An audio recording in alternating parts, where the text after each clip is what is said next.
जब तक तुम बिल्कुल बेबस होकर एक कोने में नहीं सिमट गए। जवाब देने के लिए तुमने पर्चियां निकालकर यह तय करने का फैसला किया कि कौन उस आत्मघाती मिशन पर जाएगा, एक ऐसा काम जिसमें जान जाने की 99% संभावना थी, और वह पर्ची तुम्हारे ही नाम निकली। मैंने आनंद से पूरी ईमानदारी से बात की। सच तो यह है कि उस मिशन पर जाने से पहले, उस जानलेवा पर्ची को निकालने से भी पहले, मैं डर और आशंका से भरा हुआ था। मुझे चिंता थी कि अगर मैं मारा गया तो किसी की जान लेने का भारी कर्म दोष मेरी आत्मा को शांति नहीं देगा और न ही मुझे दोबारा जन्म लेने देगा। इसीलिए मैंने खुद को क्षितिगर्भ बोधिसत्व की तस्वीरों से पूरी तरह लपेट लिया था और प्रार्थना की थी कि बुद्ध की कृपा मेरे पापों को धो देगा और मुझे अगले जन्म में फिर से इंसान के रूप में जन्म लेने का मौका देगा। मैंने आनंद को बिना कुछ छिपाए 15 साल पहले हुई उन घटनाओं का हर खूनी ब्यौरा सुनाया, जिसमें यह भी शामिल था कि कैसे मैंने अपने शरीर के चारों ओर लोहे की मोटी मोटी चादरों की कई परतें कसकर बांध ली थीं, क्योंकि ऐसी योजना से मेरी आवाजाही बहुत सीमित हो जाती। इसलिए मैंने एक तरीका अपनाया, शायद थोड़ा अजीब लेकिन निश्चित रूप से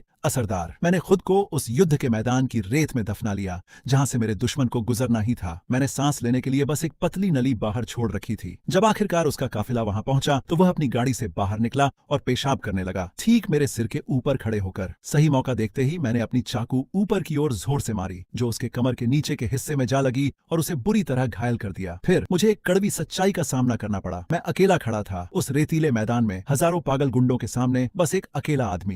मुझे ठीक ठीक याद नहीं कि मुझे कितनी बार चाकू मारा गया। मुझे बस वह भयानक दर्द याद है जो मेरे पूरे शरीर में फैल रहा था, और खून की भारी मात्रा बह जाने के कारण होने वाला वह चक्कर जैसा एहसास। शुरू में मेरे हमलावर हैरान थे कि मैं इतना दर्द कैसे सह पा रहा हूँ, लेकिन फिर किसी ने मेरे कपड़े फाड़ दिए, जिससे चादर जैसी धातु की परतें दिखाई देने लगीं, जिन्हें मैंने मध्ययुगीन शूरवीर के कवच की तरह अपने शरीर पर लपेट रखा था। गुस्से से पागल होकर उन्होंने तो यहाँ तक कोशिश की कि रेत के गड्ढे में मौजूद भारी मशीनों लोडर्स को चालू करके मुझे कुचलकर मार डालें। खुशकिस्मती से पुलिस ठीक समय पर पहुंच गई और मैं बच गया। उस दिन से लोग मुझे नदी पार करने वाला ड्रैगन कहने लगे। फिर भी उस नाम के लिए मुझे भारी कीमत चुकानी पड़ी। आत्मरक्षा में जरूरत से ज्यादा बल प्रयोग करने और एक बड़ी लड़ाई में शामिल होने के आरोप में मुझे 20 साल की जेल की सजा सुनाई गई। जेल की सलाखों के पीछे पहुंचकर मुझे लगा कि मेरी जिंदगी अब खत्म हो चुकी है, पूरी तरह से वीरान और खाली, जब तक कि तुम्हारी माँ मुझसे मिलने नहीं आई और उसने मुझे बताया कि हमारा एक बच्चा होने वाला है। तभी मेरी जिंदगी में फिर से रोशनी आई, ताकि मैं अपनी आंखों से तुम्हें बड़ा होते देख सकूं। मैंने जेल के अंदर रहते हुए भी पूरी लगन से सुधार कार्यक्रम में हिस्सा लिया। आखिरकार मुझे एक आदर्श कैदी के तौर पर पहचान मिली और मुझे तय समय से 5 साल पहले ही रिहा कर दिया गया। यह सब इसलिए किया ताकि मैं वह दिन न चूक जाऊं जब तुम बड़ी होकर एक समझदार इंसान बनोगी। आनंद यह सब सुनकर पूरी तरह से मंत्रमुग्ध हो गई। लेकिन क्यों? माँ ने इन इतने सालों में मुझे इस बारे में कभी कुछ क्यों नहीं बताया? ओह, तुम कितनी भोली बच्ची हो। वह एक बहुत ही बेरहम अपराधी गैंग था, एक ऐसा गैंग जो किसी की जान लेने से भी नहीं हिचकिचाता था। हम भला उसके बारे में बात करने की हिम्मत कैसे कर सकते थे? हमें इस बात का बहुत डर था कि उनके बचे हुए लोग हमसे बदला लेने के लिए हमारे दरवाजे पर आ जाएंगे। हमने तो आहजे और दूसरों को भी तुम्हारी माँ की आर्थिक मदद करने की हिम्मत नहीं करने दी। तुम्हारी असली पहचान बताने की तो बात ही छोड़ो। हमें बस इस बात का बहुत डर था कि कहीं तुम पर और तुम्हारी माँ पर कोई आफत न आ जाए। तो फिर अब जब तुम वापस आ गए हो तो भी मुझे सच क्यों नहीं बता रहे? मैंने अपने पीछे खड़े भाइयों के समूह की ओर इशारा करते हुए पूछा, जो अभी भी चुपचाप हमारे पीछे पीछे चल रहे थे। क्या तुम्हें पता है कि 15 साल बीत जाने के बाद भी हर कोई आज भी मुझे अपना चेयरमैन मानकर पूरे दिल से मेरा साथ क्यों देता है? आजे, जो हमारे पीछे चल रहा था, आगे आया। मिस, उसने कहना शुरू किया। ऐसा इसलिए है क्योंकि उस समय भाई लॉन्ग के मन में कोई भी स्वार्थी विचार नहीं था। हम में से हर किसी के बुजुर्ग माता पिता थे जिनकी देखभाल करनी थी, और छोटे छोटे बच्चे थे जिन्हें पालना था। जब वह जेल चले गए और हम उनके निजी सामान को देख रहे थे, तब हमें पता चला कि उन्होंने जानबूझकर उस जानलेवा संकट से जुड़े पैसों के मामले में हेर फेर की थी। उस मामले में शामिल सारा पैसा असल में बेकार पैसा था, ऐसा पैसा जिसे उन्होंने पूरी तरह से पहुंच से बाहर कर दिया था। शुरू से ही उन्होंने यह तय कर लिया था कि हम बाकी लोगों को बचाने के लिए वह खुद को कुर्बान कर देंगे। मैंने आनंद को एक मीठी कड़वी मुस्कान दी। उस समय मुझे पता ही नहीं था कि तुम इस दुनिया में हो। अगर मुझे उस समय पता होता कि वह तुम्हें अपने गर्भ में पाल रही है, तो मैं कभी भी हीरो बनने की कोशिश नहीं करता, कभी भी अपनी पत्नी और बेटी को छोड़ने जैसा इतना घिनौना और नीच काम नहीं करता। मैं हम सबके लिए एक रास्ता बनाना चाहता था।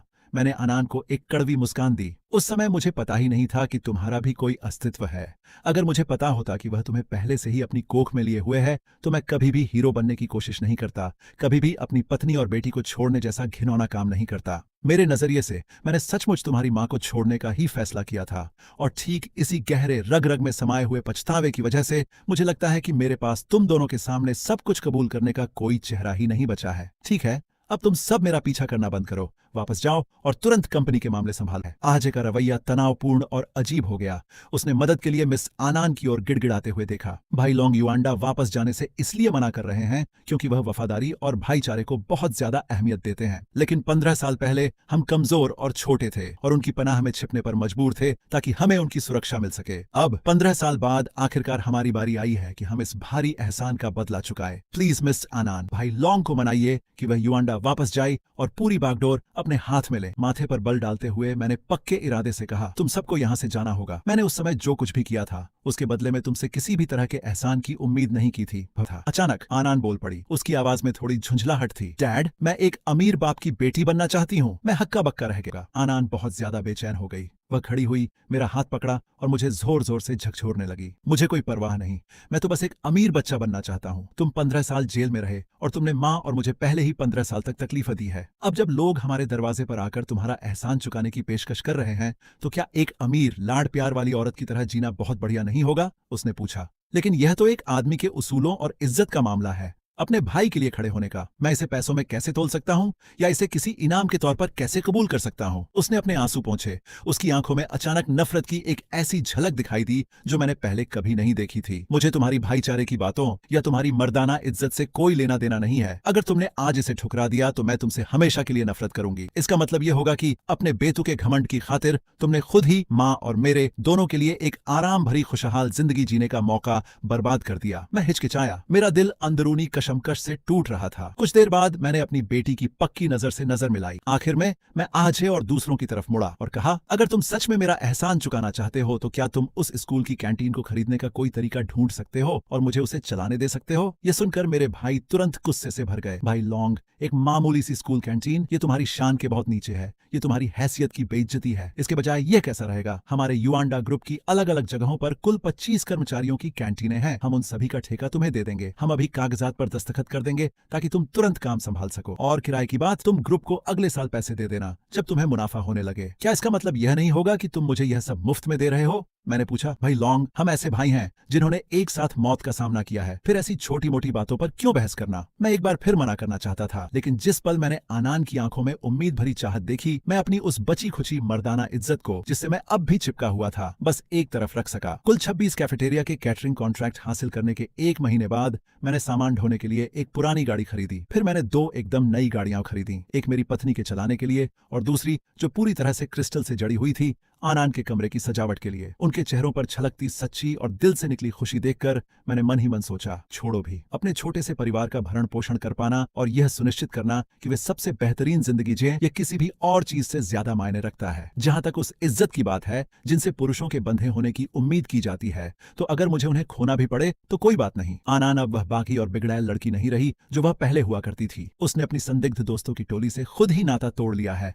और अब पूरी गंभीरता से अपनी पढ़ाई में जुट गई है और उसके ग्रेड भी लगातार बेहतर हो रहे हैं। उसने मुझे बताया कि उसका लक्ष्य देश की सबसे बेहतरीन यूनिवर्सिटी में दाखिला लेकर में पढ़ाई करना है, ताकि भविष्य में वह मेरे नक्शे कदम पर चल सके और इस विशाल पारिवारिक कारोबार को संभालने में मेरी मदद कर सके। अपनी बेटी को एक इतनी संस्कारी और समझदार युवती में बदलते देखकर मैं भावनाओं से भर गया और मुझे गहरी संतुष्टि का अनुभव हुआ। उस दिन के बाद से दुनिया के लिए वह खूंखार रिवर क्रॉसिंग ड्रैगन अब अस्तित्व में नहीं रहा। अब तो बस एक साधारण सा कैफेटेरिया मालिक बचा था जो अपनी पत्नी और